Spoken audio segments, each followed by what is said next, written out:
Today I would like to share with you a really beautiful poem by Mike Johansen, Ukrainian poet of the 1920s Ukraine.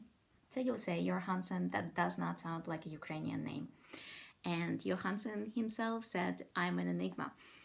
He was born in 1895 in Kharkiv, a city in eastern Ukraine. His mother was Ukrainian and his father was Baltic German. He was fluent in a number of languages, including Russian, German. He taught ancient Greek and Latin, and he also knew a number of Scandinavian and Slavic languages, and he was really gifted in learning languages, and he was a great translator.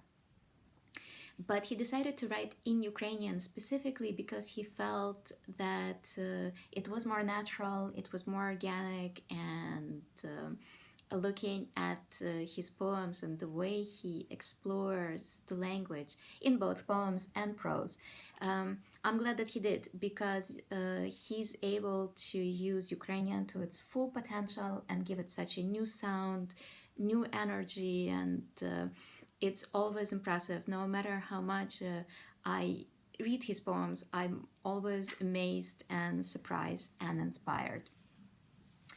And this poem is called Children's Hare. It's I'll say from the outset, I cannot translate it. Translating it word for word also is a futile exercise, because the beauty of this poem is in the way Johansen uses the sounds and uses the rhythm and the melody of the language. But I'll tell you what the poem is about, and I hope when I read it in Ukrainian, you can feel that energy and you can feel those images. The poem depicts an evening, this a half-dream state, this blue dusk, and a recollection. A hare jumping out from a page of a forgotten child's book and dashing back and forth through memories, through one's images, and almost becoming a tangible thing. And in fact, Johansen uses the repetition of the sound za, zaya. In Ukrainian, hare is zayeць. So in this poem, za, zaya is quite common. It's repeated often, again and again and again, making the image of the hare more real, as it were. So that wordplay is also about image play.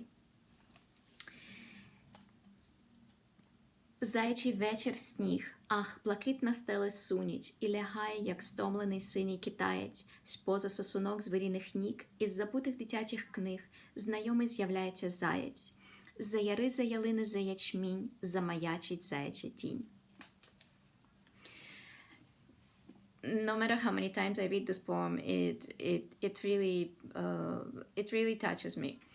It's such a beautiful way of using the language and such inventiveness.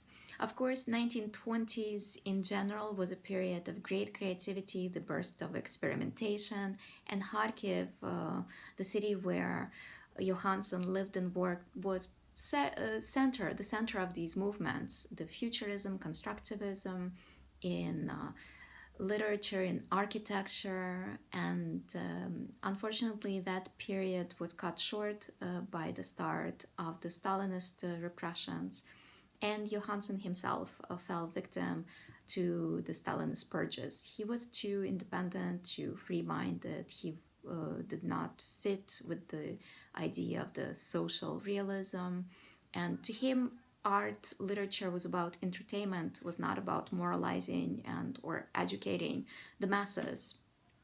And so he was executed in 1937 along with many other scientists, writers, and just people who thought differently or thought independently.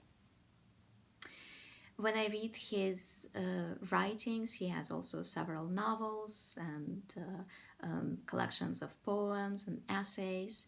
I have this bittersweet feeling. I feel, he was only 42 when he died, and how much he would have created had he been allowed to live.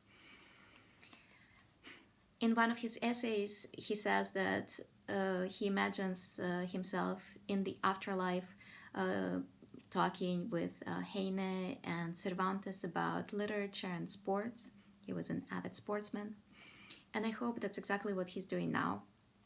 For my part, I'll try to share more of his poems or more of his writings, maybe short excerpts from his novels. He describes scents beautifully, just a few rival him with the ability to evoke smells, colors, textures, and I think bringing back these voices, rescuing them from oblivion is very important, and it's important and inspiring.